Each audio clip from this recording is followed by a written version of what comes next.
ये रील उन पेरेंट्स के लिए जो आज अपने बच्चों को 4 जगह मासूम बताकर रो रहे हैं और उन जेंजी रेवोल्यूशनरीज के लिए जिन्हें पब्लिक प्रॉपर्टी जलाना, तोड़ना और मिनिस्टर की मां को गाली देना एक कूल वाइब लगता है। सुनो, ध्यान से सुनो, क्योंकि इसके बाद आपके पास पछताने के अलावा कुछ भी नहीं हुआ। तुम्हें लगा तुम किसी बड़ी क्रांति का हिस्सा हो। सोनाक्षी सिन्हा, शबाना आजमी, पूजा भट्ट, नीट माफिया जैसे लोग जंतर मंतर में आए, कैमरा ऑन किया, 2 मिनट का साउंड बाइट दिया और वापस अपने एसी वैनिटी वैन्स में चले गए। अभिजीत दीपके को अपने 20 मिलियन फॉलोवर मिल गए, पर तुम्हारे हिस्से में क्या आया? तुम्हारे हिस्से में मैं बताती हूँ, आई एब्सोल्यूट बर्बादी।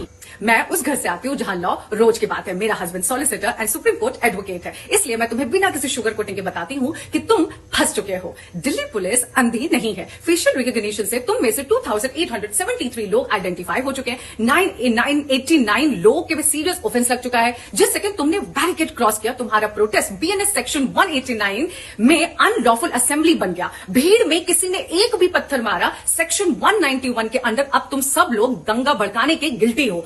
5 साल की सजा तो बेटा तय है। मेरे नीट स्टूडेंट्स और सरकारी नौकरी का ख्वाब देखने वालों, अग्निपथ प्रोटेस्ट के उन लड़कों को याद कर लेना जिनके मेडिकल क्लियर होने के बाद भी उनसे उनकी वर्दी छीन ली गई थी। एक FIR and your life is over. Avtar Singh judgement पढ़ लेना। अब जिंदगी भर हर गवर्नमेंट फॉर्म में अपना क्रिमिनल रिकॉर्ड दिखाना पड़ेगा। छुपाया तो उसी दिन नौकरी से निकाल दिए जाओगे। बाहर भागने का सोच रहे हो, दूसरी कंट्री भागने का सोच रहे हो, तो पासपोर्ट एक्ट का सेक्शन 62F लग चुका है। जब तक कोर्ट में केस चलेगा, जज के रहमो करम पर सिर्फ 1 साल का पासपोर्ट मिलेगा। तुम्हारा फॉरेन एमबीबीएस का सपना वहीं सड़क पर अब जल चुका। अब आते हैं उन माँ बाप पे जो बड़ी बेचारी बने घूम रहे हैं। सच्चाई ये है कि सड़क पे जो आग लगी उसकी चिंगारी आपके लिविंग रूम से आई है।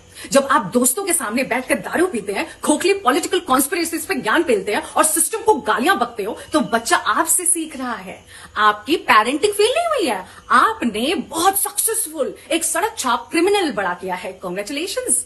और लॉ आप पेरेंट्स को जेल नहीं भेजेगा, लॉ आपको सड़क पर लेके आएगा। कोडांगलोर प्रेसिडेंट पढ़ लीजिए। स्टेट हर टूटी हुई वैन, पुलिस वैन और जली हुई प्रॉपर्टी का एक एक पैसा सीधा आपके बैंक अकाउंट से रिकवर करेगा। आपकी पूरी लाइफ सेविंग, आपका पीएफ, आपका रिटायरमेंट फंड सब निछोड़ लिया जाएगा। आपके बच्चे के शौक का बिल भरने में रिकवरी ट्राइब्यूनल्स को कोई फर्क नहीं पड़ता कि आपने अपनी पूरी लाइफ ईएमआई भरी है या सब्जी बेची है। जब तक डैमेज का एक एक पैसा कोर्ट में जमा नहीं होगा, आपके बच्चे को बेल नहीं मिलेगी। तुम्हारे बच्चे को क्रांति लानी थी ना, उमर खालिद को देख लो, 6 साल से जेल में सड़ रहा है। ना ट्रायल खत्म हो रही है, ना उनके बेल मिल रहा है। जब तुम्हारा बच्चा किसी सेल में सड़ रहा होगा, तुम अपने घर से जेवर बेच के कोर्ट में चक्कर काट रहे होगे, तो याद रखना, जिन नल्ले इन्फ्लुएंसर ने तुम्हें भड़काया था, वो तुम्हारे वकील का एक पैसा नहीं देंगे। सिस्टम को गाली देना बंद करो, अपनी औकात में रहो और अपने बच्चे को जेल जाने के लिए प्लीज तैयार करो।